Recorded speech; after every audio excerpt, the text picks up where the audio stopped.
Hello guys. Hello friends. आप सब कैसे? आई होप कि आप सब अच्छे ही होंगे। तो मैं पुष्पन कुशवाहा और आप सबके बीच आज आज से मैं इसी चैनल और इसी पेज के माध्यम से मैं आप सभी को जो मैं अपने दैनिक जीवन में पढ़ा करूँगा वो सब मैं आपको इस पेज और इस चैनल के माध्यम से आप तक पहुँचाने का प्रयास करूँगा, जिससे मेरा रिवीजन भी हो जाएगा और आप तक जानकारी भी पहुँच जाएगी, है ना? तो इसलिए मैं आज आज से ये स्टार्ट कर रहा हूँ और आई होप कि आप सबको ये वीडियो, ये मेरा पढ़ाने का तरीका आपको अच्छा लगे। कोशिश करूँगा और आप सभी ढेर सारा मुझे प्यार दीजिएगा, सपोर्ट करिएगा। बस आपके सपोर्ट के ही हम फरियाद है कि आप हमारा सपोर्ट करेंगे और उम्मीद है कि आप ज़रूर करेंगे। तो आज हम पढ़ेंगे मैथ्स, ठीक है? तो हम चलते हैं अपने मंजिल की तरफ कि हमें पढ़ना क्या है आज। हम दोनों तो चलता हूँ बोर्ड की तरफ। जैसा कि आप सभी ने देखा कि आज हम पढ़ेंगे मैथ में संख्या पद्धति। क्या पढ़ेंगे? संख्या पद्धति पद्धति पढ़ेंगे, है ना? संख्या पद्धति पढ़ेंगे। अच्छा, संख्या पद्धति तो पढ़ेंगे, पर संख्या पद्धति है क्या, इसके बारे में भी तो जानना चाहिए ना। संख्या पद्धति है क्या? तो संख्या पद्धति है कि किसी यौगिक राशि के परिणाम को व्यक्त करने वाली पद्धति। कोई भी यौगिक राशि, जैसे मैंने लिख दिया है यहाँ पे 2+5, 2+5 मैंने यहाँ पे 2+5 लिख दिया। अब इसके जो परिणाम आएगा, यहाँ पे जो कुछ भी आएगा वो किस पद्धति के अंतर्गत आएगा, वही है संख्या पद्धति। मतलब यह संख्या पद्धति के अंतर्गत 2 और 5, 5 गुना 10, 5 2 7, ठीक है ना? 5 2 7 मतलब किसी यौगिक राशि के परिणाम को व्यक्त करने की पद्धति को हम संख्या पद्धति कहते हैं। तो जैसे कि मैंने आपको यहाँ पे बताया है ना? चलो हम लिखवा देते हैं संख्या पद्धति।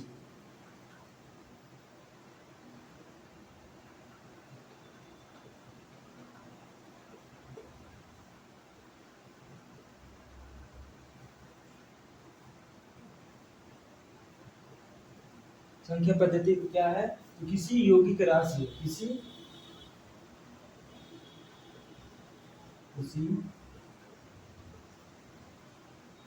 यौगिक राशि के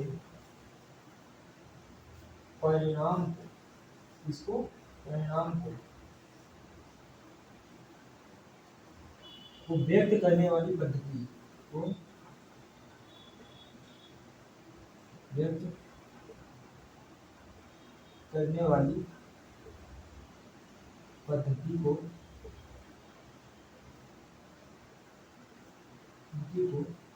संख्या पद्धति क्या कहता है? क्या कहा जाता है? संख्या पद्धति कहा जाता है।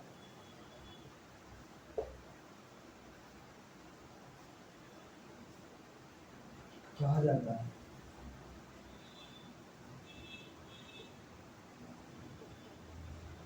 संख्या पद्धति क्या है, ये तो मैंने बता दिया कि किसी यौगिक राशि के परिणाम को व्यक्त करने वाली पद्धति को हम संख्या पद्धति कहते हैं।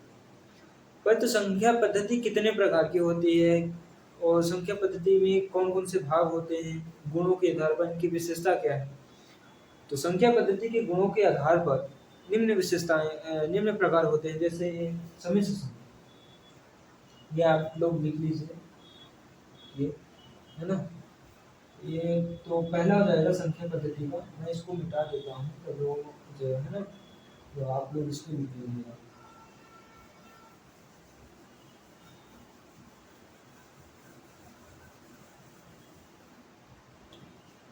संख्या पद्धति के गुण और विशेषता के आधार पर निम्न प्रकार होते हैं। जैसे यहाँ पर समिश्र संख्या हो गई, है ना? समिश्र संख्या।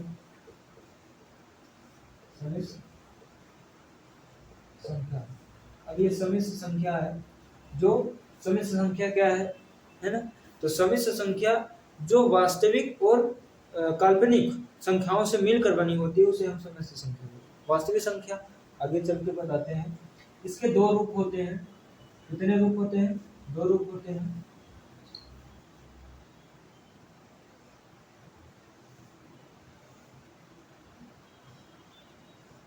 पहला हो गया क्या? वास्तविक संख्या।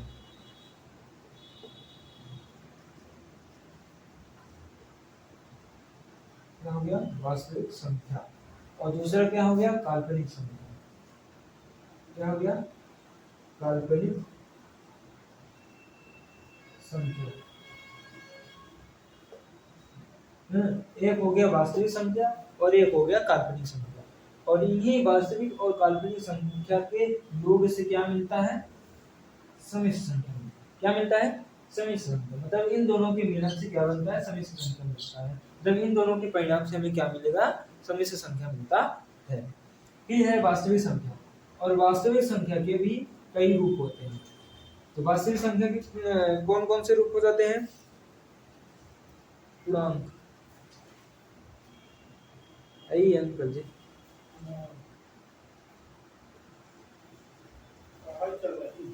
आओ।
वो कौन कौन सी होती है? एक तो होती है प्राकृत संख्या और एक होती है शून्य। क्या होती है? शून्य।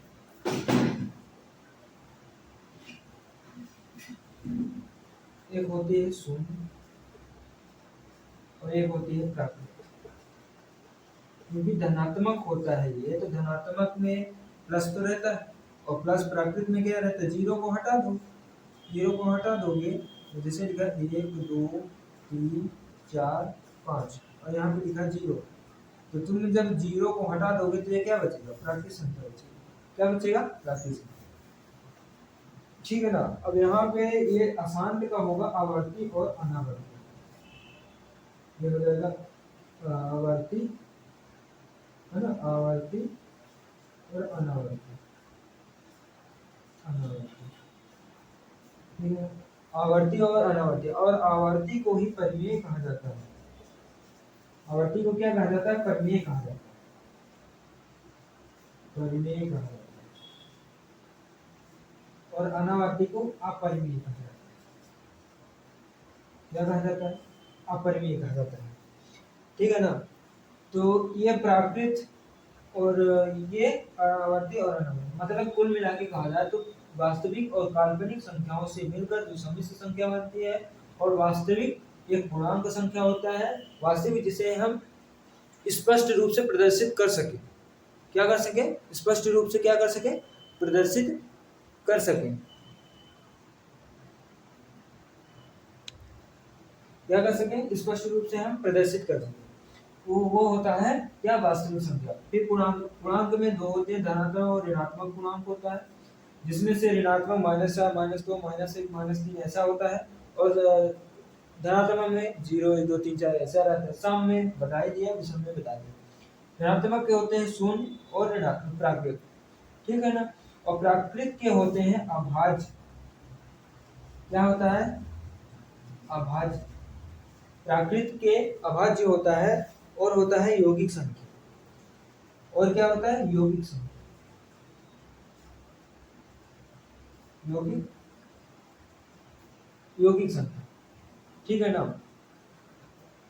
आवर्ती को हम परिमेय संख्या कहते हैं, अनावर्ती को अपरिमेय। मतलब परिमेय यानी जो p बटे q के रूप में लिखा जा सके, और अपरिमेय मतलब जो p बटे q के रूप में ना लिखा जा सके। और कहा जाए तो ये इसका अंत ही नहीं होता है, आता जाता है, आता जाता है। अनावर्ती मतलब बार बार आता है ना।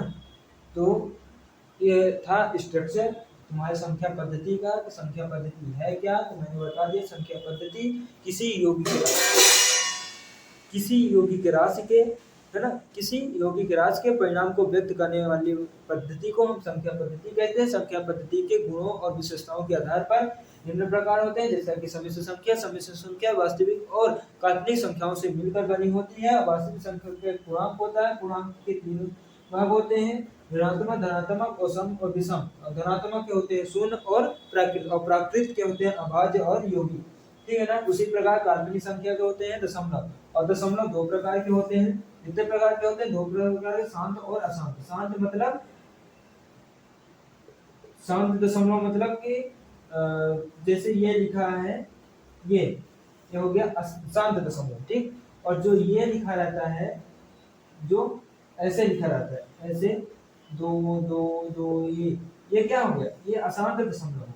क्या है? ये अशांत दशमलव हो गया, ये शांत दशमलव हो गया, ठीक है ना। और भिन्न, भिन्न तो पता ही है क्या है, ये क्या है? ये एक भिन्न है, ठीक। फिर रहता है शांत के, अशांत के होता है आवर्ती और अनावर्ती। और आवर्ती को परिमेय कहा जाता है और अनावर्ती को अपरिमेय कहा जाता है, ठीक है। तो बढ़ते हैं हम अगले स्टेप में। आई होप कि ये सब समझ में आ गया होगा आप सभी को।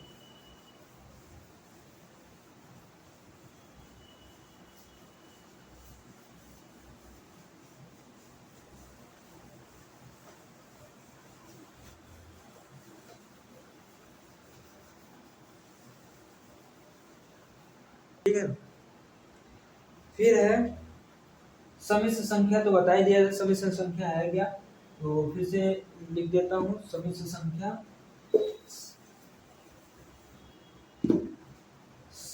समिश्र संख्या को समिश्र संख्या, समिश्र संख्या को समिश्र संख्या मैंने बताया क्या है कि वास्तविक और काल्पनिक संख्याओं से, किससे? वास्तविक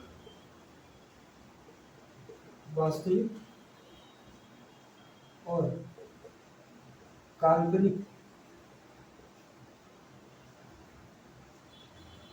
संख्याओं से मिलकर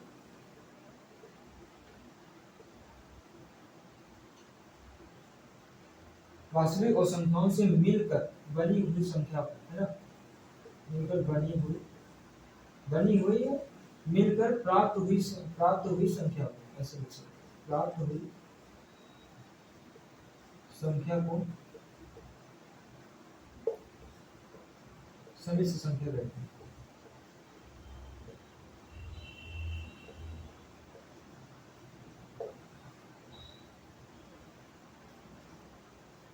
क्या कहते हैं? समिश्र संख्या। इसे कैसे प्रदर्शित करते हैं? इसे a प्लस आई बी के रूप में प्रदर्शित करते हैं।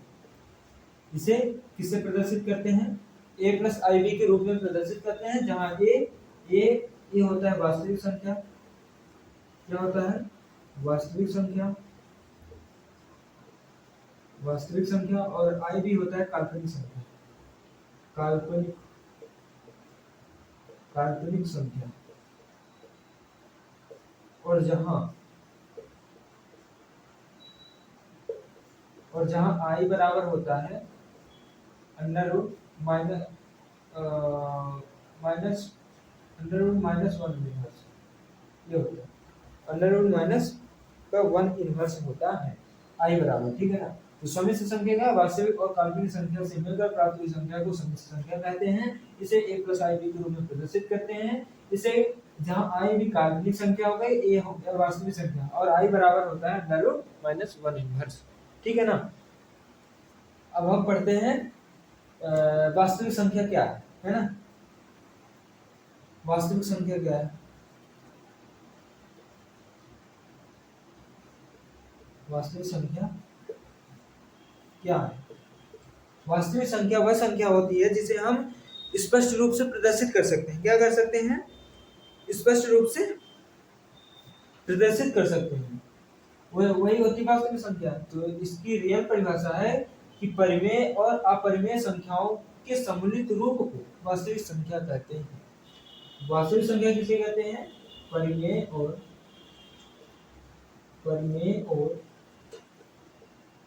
अपरिमेय, परिमेय और अपरिमेय संख्याओं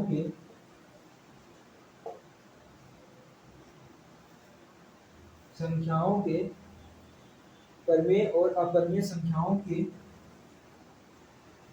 सम्मिलित रूप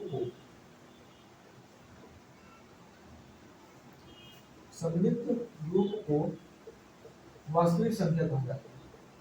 क्या कहा जाता है? वास्तविक संख्या कहा जाता है।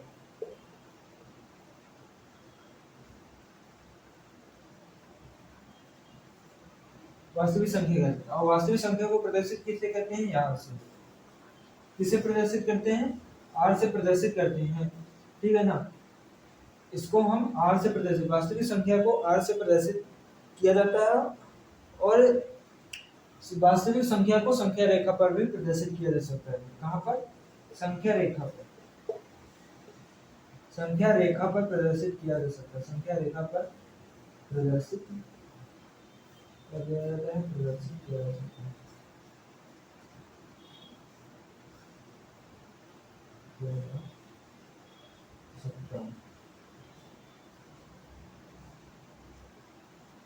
तो सम्मिश्र और वास्तविक, वास्तविक संख्या क्या है? परिमेय और अपरिमेय संख्याओं के सम्मिलित रूप को वास्तविक संख्या कहा जाता है। इसे आर से प्रदर्शित किया जाता है और संख्या रेखा पर प्रदर्शित किया जा सकता है। इसे आर से प्रदर्शित किया जाता है और इसे संख्या रेखा पर प्रदर्शित भी किया जा सकता है, ठीक है ना?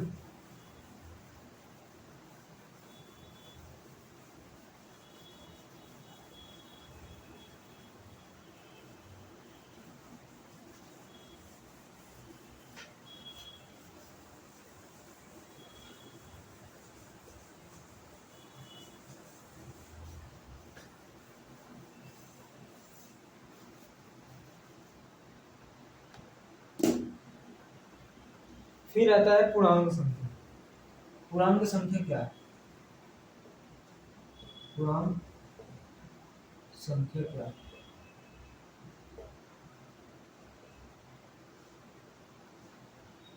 पूर्णांक संख्या क्या है? तो संख्याओं का ऐसा समुच्चय जिसमें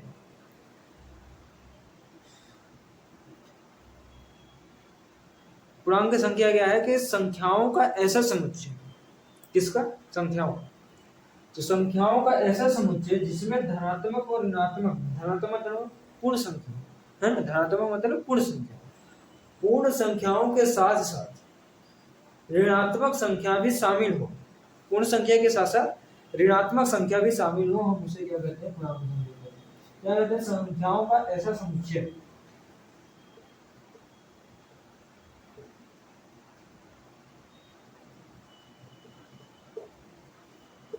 संख्याओं का ऐसा समुच्चय, संख्याओं का ऐसा समुच्चय जिसमें पूर्ण संख्या के साथ साथ, पूर्ण संख्या के साथ साथ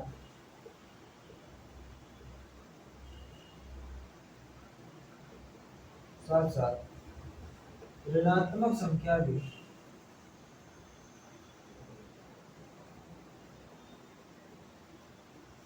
ऋणात्मक संख्या भी शामिल हो, संख्या भी शामिल हो,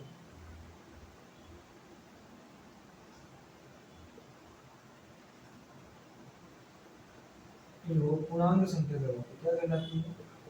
पूर्णांक संख्या कहलाती है।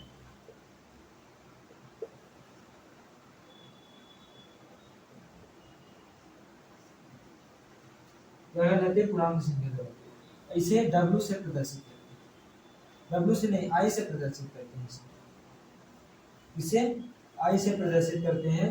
पूर्णांक संख्या संख्याओं का ऐसा समुच्चय जिसमें पूर्ण संख्या के साथ साथ ऋणात्मक संख्या भी शामिल हो, पूर्णांक संख्या कहते हैं। इसे I से प्रदर्शित करते हैं, है ना। पूर्ण संख्या मतलब पूर्णांक मतलब यहाँ पे ले लो 0, ये तो पूर्ण संख्या है। पूर्णांक मतलब -4, -3, -2, -1, 0, 1। अब ये आगे धनात्मक 1, 2, 3, 4। ये क्या है? ये हो गई पूर्णांक संख्या, ठीक है। ये क्या हो गई? पूर्णांक संख्या हो गई। मतलब ऐसा समुच्चय संख्या हो, ऐसा समुच्चय जिसमें धनात्मक और ऋणात्मक संख्याओं को सम्मिलित रूप हो, उसे हम पूर्णांक संख्या कहते हैं, ठीक है ना। अपने भाषा में बना सकते हैं। फिर है पूर्ण संख्या। क्या है? पूर्ण संख्या। तो पूर्ण संख्या क्या है? तो पूर्ण संख्या है, पूर्ण मतलब धनात्मक संख्या। पूर्ण मतलब क्या है? धनात्मक संख्या। प्राकृत संख्याओं का ऐसा समूह जिसके शुरुआत में 0 लगा दिया जाता है, जिसके शुरुआत में 0 लगाया जा सकता है, या प्राकृत संख्याओं का ऐसा समूह, या ऐसा परिवार, या ऐसा वर्ग प्राकृत संख्याओं का ऐसा समूह जिसमें 0 को भी शामिल कर लिया जाता है, उसे हम पूर्ण संख्या कहते हैं। तो प्राकृत संख्याओं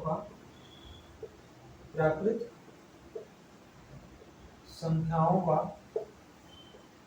ऐसा समूह, क्या?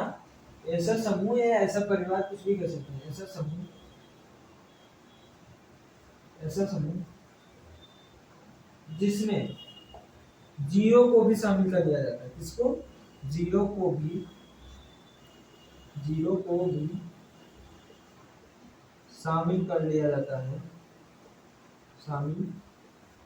जाता है, तो उसे हम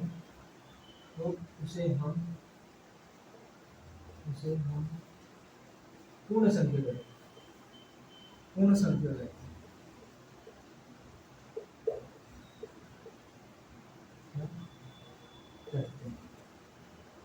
कहते हैं पूर्ण संख्या। तो पूर्णांक मालूम हो गया कि मतलब जिसमें धनात्मक और ऋणात्मक दोनों संख्या हो, उसे हम पूर्णांक कहते हैं। पूर्ण संख्या हो गया मतलब प्राकृत संख्याओं का ऐसा समूह जिसमें 0 को भी शामिल कर लिया जाता है, इसे हम पूर्ण संख्या कहते हैं। इसे W से प्रदर्शित करते हैं। इससे W से प्रदर्शित किया जा सकता है। जैसे प्राकृत संख्या हो गई 1, 2, 3। प्राकृत संख्या हमेशा 1 से शुरू होती है, 1, 2, 3, 4।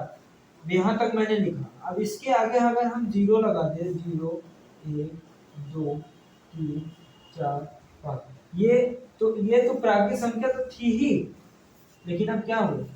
पूर्ण हो गई, क्योंकि मैंने क्या किया? 0 लगा दिया। तो 0 लगाने से तो जो संख्या रहती है उसका मान बदल जाता है। वैसे भी तो पूर्ण संख्या थी, प्राकृत संख्या थी, मैंने 0 लगा दिया। अगर 0 हटा देंगे तो ये फिर से प्राकृत हो जाएगा, और 0 लगा देंगे तो पूर्ण हो जाएगा, ठीक है ना। इसे W से प्रदर्शित करते हैं। अब मैं जो पढ़ा रहा हूँ आप लोग नोट नहीं करते रहिएगा।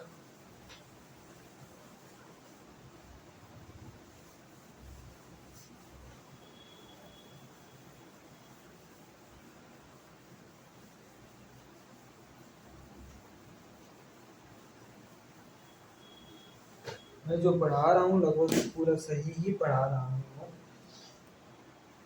अब आता है प्राकृत संख्या, ठीक है ना। क्या आता है? प्राकृत संख्या।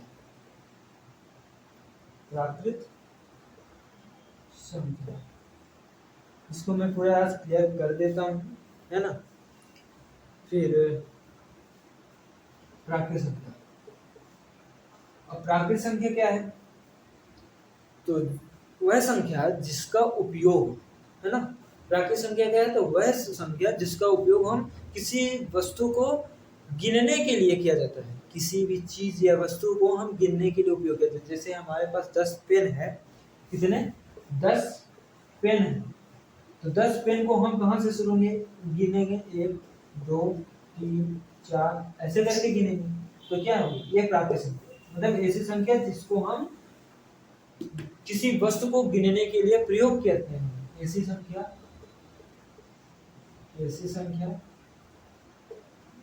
जिसको हम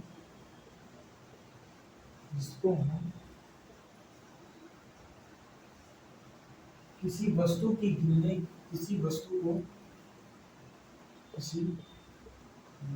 को गिनने के लिए प्रयोग करते हैं,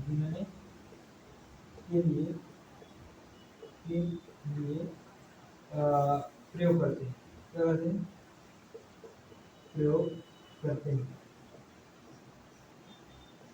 इसे हम क्या कहते हैं, प्राकृत संख्या कहते हैं। प्राकृत संख्या को किससे प्रदर्शित किया जाता है, तो प्राकृत संख्या को n से प्रदर्शित किया जाता है। n से क्यों, क्योंकि यह नेचुरल है,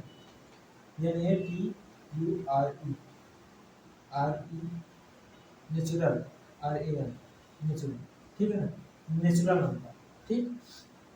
प्राकृत का क्या होता है, नेचुरल ही होता है। तो कहाँ से शुरू हो गया, n से शुरू होता है, इसको हम किससे प्रदर्शित करते हैं, n से। तो प्राकृत संख्या वह संख्या जिसको हम किसी वस्तु को गिनने के लिए प्रयोग करते हैं, उसे हम प्राकृत संख्या कहते हैं। प्राकृत संख्या को n से प्रदर्शित करते हैं। यहाँ पर ये जैसे n बराबर हो गया 1 2 3 4 है ना, ये हो गया क्या हमारा प्राकृत संख्या, ठीक। अब आता है हमारा, और अगर हमें प्राकृत संख्याओं के योग ज्ञान करना, जैसे हमारे पास प्राकृत संख्या है, जैसे ये है हमारे पास, ठीक है ना, ये 1 2 3 4 है, ठीक। ये हमारे पास 4 संख्या, अगर हमें इसको जोड़ना है, मतलब मान लीजिए इसमें बोला है कि n प्राकृत संख्याओं का योग, n 1 2 3 4 n प्राकृत संख्याओं का योग, n प्राकृत संख्या, तो n कितना है, यहाँ पे मान हो गया 20 प्राकृत संख्या का, तो 20 क्या हो जाएगा, n हो जाएगा, तो 20 और 20 प्लस 1 बटेगा 2, तो यह हो जाएगा 10, और यह हो जाएगा 10 20 21 21 दाम 200, 21 दाम 210, ठीक है ना। प्राकृत संख्याओं का योग क्या हो जाएगा, 210 हो जाएगा। अगर हम जोड़ेंगे तो कितना हो जाएगा, 210 हो जाएगा, ठीक।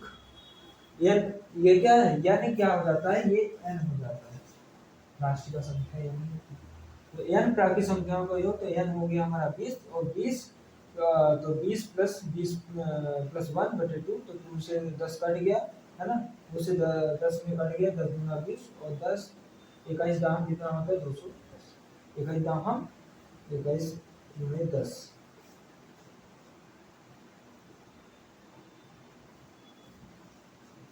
राइट, 21 दाम 210। और अगर हमें वर्गों का योग ज्ञात करना हो, सूत्र लिख लो पहले, वर्गों का योग ज्ञात करना हो तो क्या करेंगे हम, n का तो हो गया, अगर हमें वर्गों का योग ज्ञात करना है तो पहले ये लिखो कि n प्राकृत संख्याओं का योग, n प्राकृत संख्याओं का योग,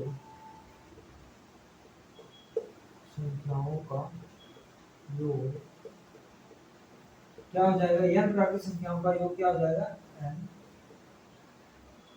इंटू n प्लस 1 क्या रहेगा, बटेगा 2। ये क्या है, ये सूत्र है किसका, n प्राकृत संख्याओं का योग ज्ञात करने के लिए, ठीक है ना। अब अगर एक पूछता है n प्राकृत संख्याओं का योग, n इंटू n प्लस 1 बटे 2, ठीक है, n प्राकृत संख्याओं का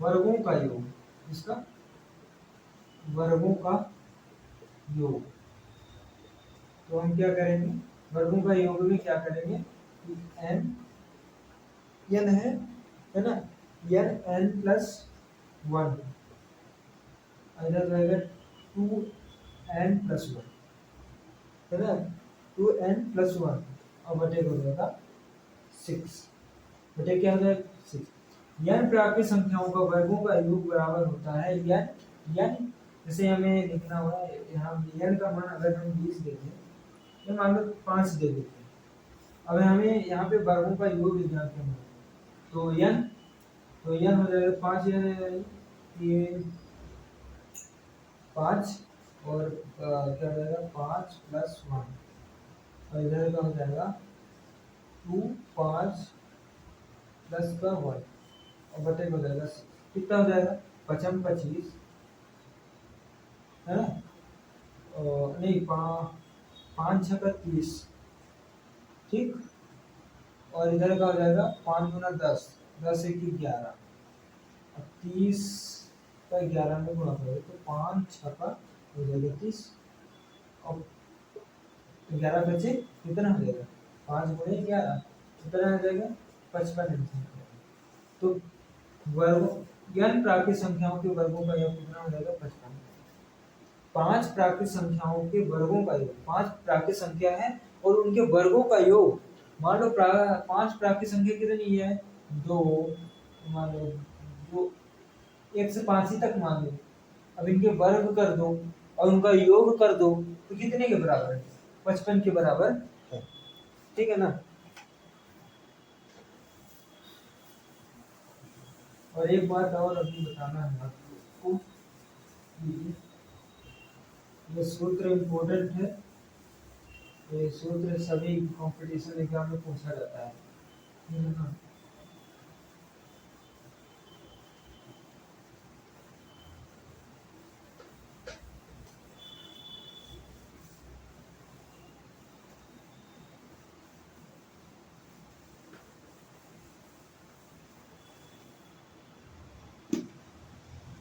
क्या है पूर्णांक में 4 लगातार, पूर्णांक में मुझे बताना कि भूल गया था,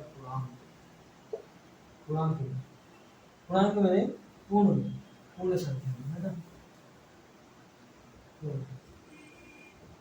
4 लगातार पूर्ण संख्याओं का जो 4 लगातार पूर्ण संख्या है, 4 लगातार पूर्ण संख्याओं का गुणनफल हमेशा 24 से विभाज्य होता है, किससे 24 से 4 लगातार चार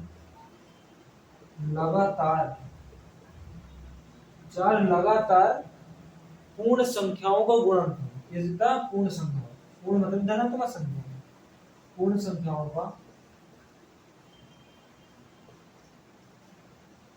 पूर्ण संख्याओं का गुणनफल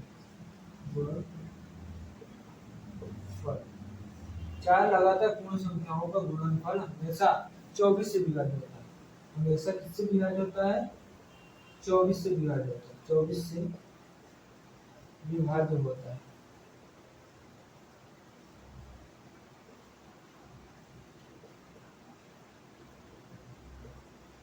चौबीस से विभाज्य होता है, कैसे ये भी बता देता हूँ कैसे।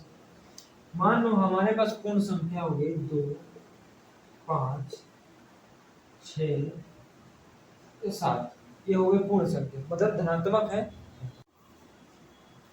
तो ये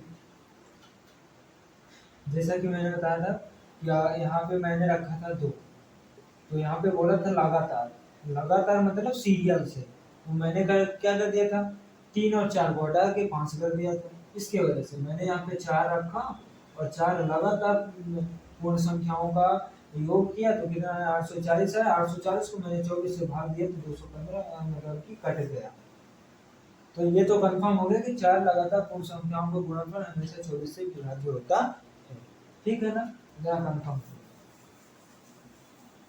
लेकिन हाँ सीरियल से रहना चाहिए, ये नहीं कि मतलब यहाँ पे 2 लिया यहाँ पे 5 ले लिया यहाँ पे 6 ले लिया, ऐसा नहीं है ना, सीरियल से रहना, लगातार मतलब लगातार ऐसे।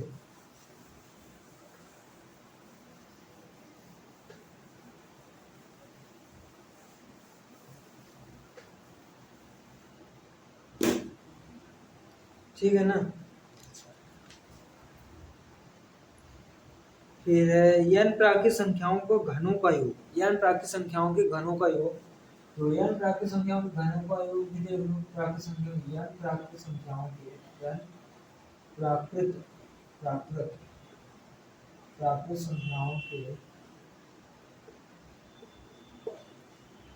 घनों का योग, इसका घनों का योग क्या हो जाएगा? n प्राकृत संख्याओं के घनों का योग क्या हो जाएगा कि n n और n प्लस 1 बटे का 2 तो रहेगा, ठीक है ना, लेकिन यहाँ पे हो जाएगा कितना 3 नहीं 2 लग जाएगा, है ना, 2 लग जाएगा। और यहाँ पे लिखा है कि दो लगातार प्राकृत संख्याओं के वर्गों का अंतर, दो लगातार, है ना, दो लगातार प्राकृत संख्याओं के वर्गों का अंतर, प्राकृत संख्याओं के वर्गों का अंतर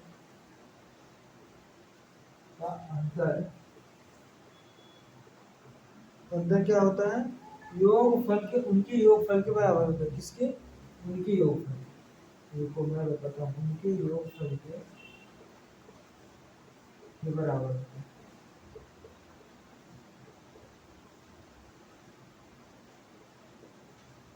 जैसे है 12 और 13, अब इनके वर्ग कितना हो जाएगा? 12 और 13 का 144, 169, ये हुआ। अब इन दोनों में कितने का अंतर है?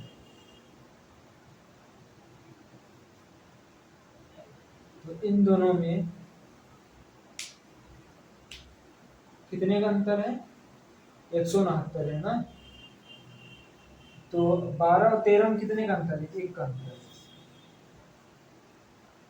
ठीक, 12 13 ले लो, नहीं तो 12 11 ले लो, इसमें भी 1 का अंतर है। तो 11 ग्राम 122, ठीक है ना, 11 ग्राम 122, 144 और 11 ग्राम 121, ठीक है ना। तो 21 में हम कितना जोड़ दें कि मतलब ये 144 हो जाए? इसने कहा है कि दो लगातार प्राकृत संख्याओं के वर्गों का अंतर, दो वर्ग, दो प्राकृत संख्या है 12 और 13, 12 और 11, 12 दो लगातार प्राकृत, लगातार, ठीक है ना, मैंने 12 13 लिया था, इसमें 12 11 12 10, दो लगातार प्राकृत संख्याओं के वर्गों का अंतर, किसका? वर्गों का अंतर, वर्गों का अंतर, वर्ग किया, वर्ग का अंतर कितना है? 21, वो 23, अगर हम 144 में 121 माइनस करेंगे तो 23 आता है। कितना आता है? 23 आता है, ठीक है ना। उनके योगफल, किनके? इनके योगफल के 12 13, 12 और 11 जोड़ो, 2 1 3, इनके योगफल के बराबर होता है। तो देखो 12 और 11 को मैंने जोड़ा तो 23 आ रहा, और इनके वर्गों को घटाया भी तो 23 आ रहा, मतलब 23 बराबर 23। तो ये सिद्ध हुआ ना। अगर मान लो हम लिखते 12 पर हम 144, 13 13 हम 169 होता है, 13 13 हम कितना होता है? 13 13 हम होता है 169 होता है, ठीक है ना, ठीक है, 13 13 हम 169। मान लो तुम लोग कंफ्यूजन हो जाएगा कि भाई उसको नहीं करना है ना, 12 बराबर 144 और क्या बोलते हैं इसमें 169, ठीक है। तो हम पहले इसको जोड़ लेते हैं, कितने का अंतर है? 13, 3 2 5 और ये 2, 25 आया। अब क्या हम इसमें 25 जोड़ते हैं तो आ जाएगा 169, 5 4 9 और 4 2 6 और 1, मतलब इन दोनों में भी 25 का अंतर है। किसका अंतर है? 25 का अंतर है, और इसमें भी 25, मतलब इन दोनों को जोड़ने पर 25 आ रहा है और इन दोनों को घटाने पर भी 25 आ रहा है। तो मतलब ये जो सिद्धांत दिया गया है, ये एकदम क्लियरिटी दिया गया है कि दो लगातार प्राकृत संख्याओं के वर्ग, मतलब दो लगातार प्राकृत संख्याओं के वर्गों का जो अंतर है वो उनके योगफल के बराबर होता है। तो ये रियल है, सही है, मैंने प्रूफ भी कर दिया, इसमें कोई ये मत कहना कि प्रूफ नहीं है ना। और यन प्राकृत संख्याओं के घनों का योग पूछा था, सूत्र है, तो सूत्र ये इंपॉर्टेंट है, घनों का योग हो गया, वर्गों का योग, वर्गों का योग क्या होगा? n प्लस 1 और इंटू का 2n प्लस 1, ठीक है ना। ये हो जाएगा और बटे का 6 हो जाएगा, ये हो गया। और इसके प्राकृत संख्याओं का योग क्या हो जाएगा, n, और n प्लस 1 बटे का क्या हो जाएगा, 2 हो जाएगा। क्या हो जाएगा, 2 हो जाएगा। ये सारे सूत्र याद करके रखना, हाँ, ये बहुत काम आते हैं। मेरे तो काम तो आएगा ही, आपकी आए या ना आए, पर मेरे काम का है, तो मैं इसे तो पढ़ाऊंगा ही, और आपके भी काम का आएगा कब, जब आप पढ़ेंगे तब। हाँ, आप पढ़ना स्टार्ट कर ही दीजिए। मेरी हालत तो बहुत गंभीर है, मत पूछो। मैंने उदाहरण के लिए बता भी दिया। फिर आता है अभाज्य संख्या। अभाज्य संख्या क्या है, आराम 2 मिनट से पानी पी लो।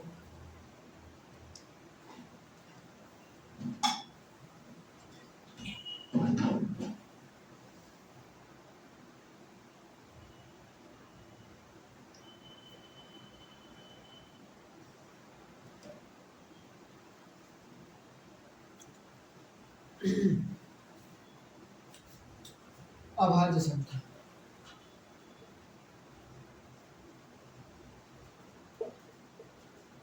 अभाज्य संख्या वे संख्याएं होती हैं जो स्वयं से कटे और एक से कटे, जो स्वयं से कटे और एक से कटे, उसे हम अभाज्य कहते हैं। वह संख्या जो स्वयं स्वयं से व खुद स्वयं से व एक से कटे, व किससे, एक से कटे, या विभाज्य, क्या हो, विभाज्य, उसे हम क्या कहते हैं, अभाज्य संख्या कहते हैं, है ना। अभाज्य संख्या क्या है, वह संख्या जो स्वयं से व एक से कटे, उसे हम अभाज्य संख्या कहते हैं। जैसे 1, 3, 5, 7, 11,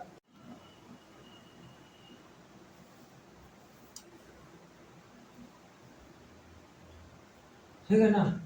तो अभाज्य संख्या क्या है, वह संख्या जो स्वयं से कटे और एक से कटे, उसे हम विभाज्य संख्या कहते हैं। 1, 3, 5, 7, 11, 13, है ना, और 17, 19, ये सब स्वयं से कटेंगे, और एक से कटेगा किससे,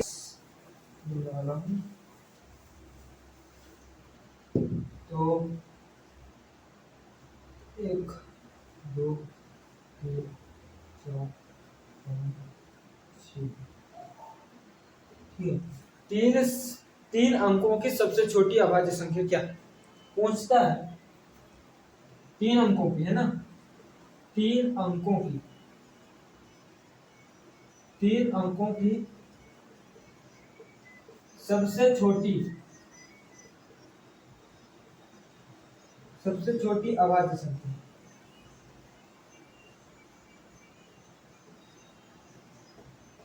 सबसे छोटी संख्या कौन सी हो जाएगी, 101। 101 क्या है, 3 अंकों की सबसे छोटी अभाज्य संख्या 101। परंतु एक जो है तो अभाज्य संख्या नहीं है, एक अभाज्य संख्या नहीं, एक ना तो भाज्य है और ना ही अभाज्य, एक प्राकृत संख्या है। एक क्या है, एक प्राकृत संख्या है, यह ना तो अभाज्य है और ना ही भाज्य है, ठीक है ना। एक स्वतंत्र है और एक प्राकृत संख्या है ना। और जो 3 अंकों की सबसे छोटी अभाज्य संख्या वो है 101। कितनी है, 101 है, ठीक है ना। फिर है 4 अंकों की, मतलब 3 अंकों की सबसे बड़ी संख्या, 3 अंकों की, 3 अंकों की सबसे बड़ी, 3 अंकों की सबसे बड़ी संख्या, अभाज्य संख्या,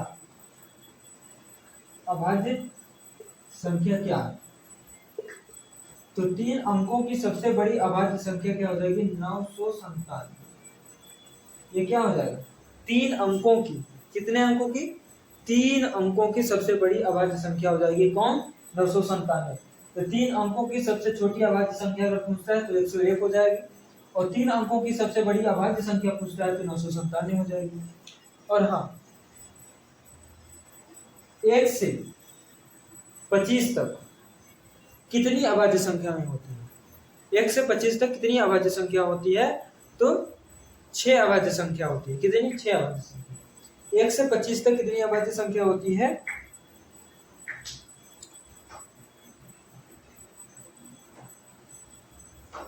1 से 25 तक कुल 9 अभाज्य संख्याएं होती हैं। 1 से 25 तक कुल अभाज्य संख्या, मैं मिस्टेक कर दिया।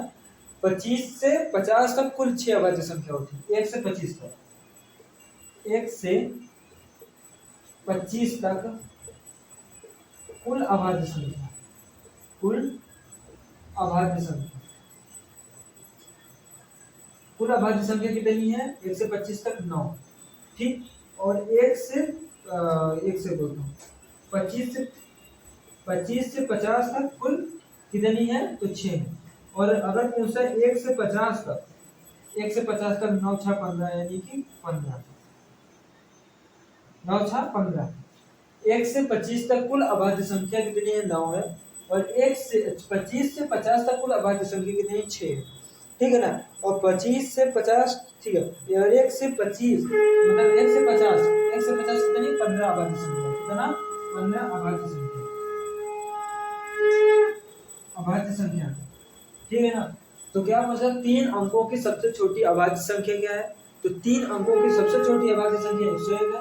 3 अंकों की सबसे बड़ी संख्या कितनी है? 997 है। फिर 1 से 25 तक, 1 से 25 तक कुल कितनी अभाज्य संख्या है? तो 9 अभाज्य संख्या है। और 25 से 50 तक कुल अभाज्य संख्या कितनी है? 6 अभाज्य संख्या है। और 1 से 50 तक, कहाँ से? 1 से 50 तक कितनी अभाज्य संख्या है? 15 अभाज्य संख्या। मतलब 9 6 15 कितनी आ गई? 15 अभाज्य संख्या आ गई, ठीक है ना। अब 1 से 100 तक कितनी अभाज्य संख्या हो जाएगी? तो 1 से 100 तक 25 अभाज्य संख्या हो जाएगी। 1 से 100 तक कितनी है? 25 अभाज्य संख्या।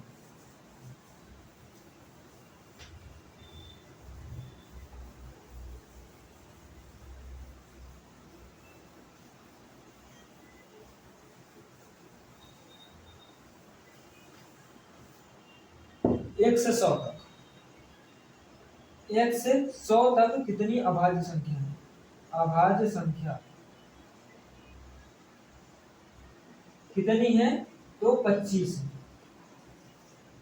कितनी है? 25 संख्या, 25 अभाज्य संख्या। 1 से 100 तक कितनी अभाज्य संख्या है? तो 25 अभाज्य संख्या है।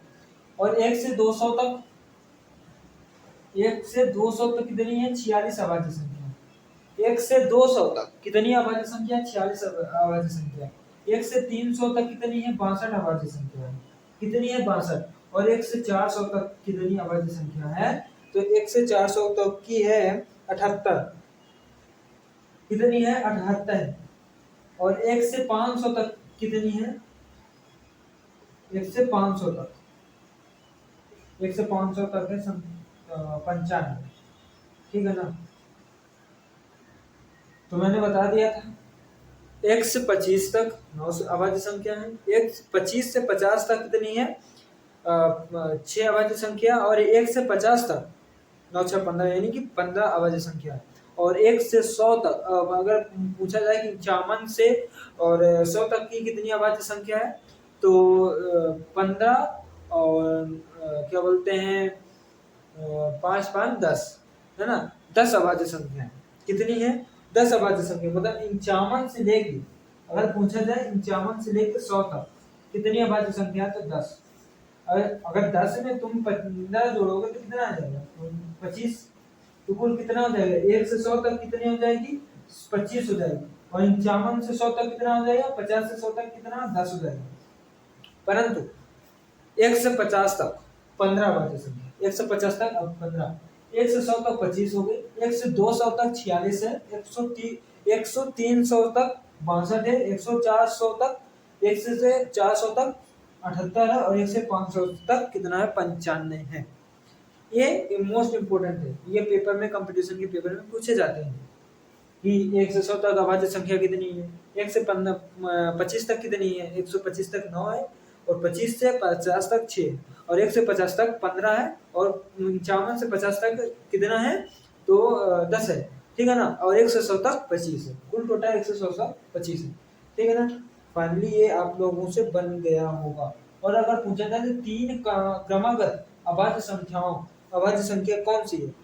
तो ये तीन क्रमागत अभाज्य संख्याओं का जोड़ा कौन? तो ये सभी को मालूम है, मैं बता ही दे रहा हूँ। 3 लगातार, 3 5 7।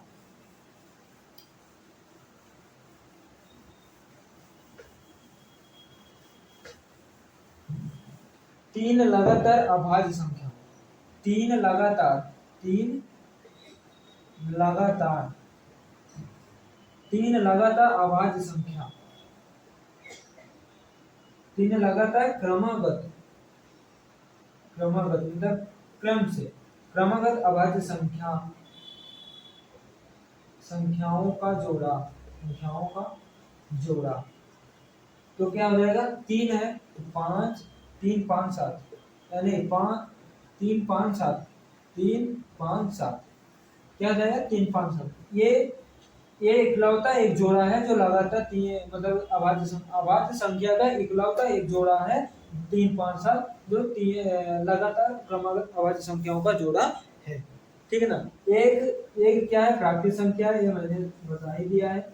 ये ना तो भाज्य है और ना ही अभाज्य है। और अगर पूछता है कि एकमात्र सम संख्या कौन सी है, तो एकमात्र सम संख्या, एकमात्र सम अभाज्य संख्या, एकमात्र सम अभाज्य संख्या क्या है? सम अभाज्य संख्या क्या है? तो वह है 2। 2 ही एक ऐसी संख्या है जो सम अभाज्य संख्या है, भाज्य भी है और अभाज्य भी है। दो एक ऐसी संख्या जो भाज्य और अभाज्य दोनों है। एकमात्र सम अभाज्य संख्या कौन सी है? 2 सम है, बाकी सब विषम, राइट। यही एक संख्या है जो भाज्य और अभाज्य है, और यही एक ऐसी संख्या है जो सम अभाज्य संख्या, बाकी सब विषम है। ठीक है ना? ठीक है, तो आई होप ये वीडियो आप लोग को बेहद पसंद आया होगा। मेरा आपको ये वीडियो पसंद आया हो, मैं जो पढ़ा रहा हूँ अगर आपको अच्छा लगा हो तो प्लीज़ लाइक और सब्सक्राइब करना ना भूलें।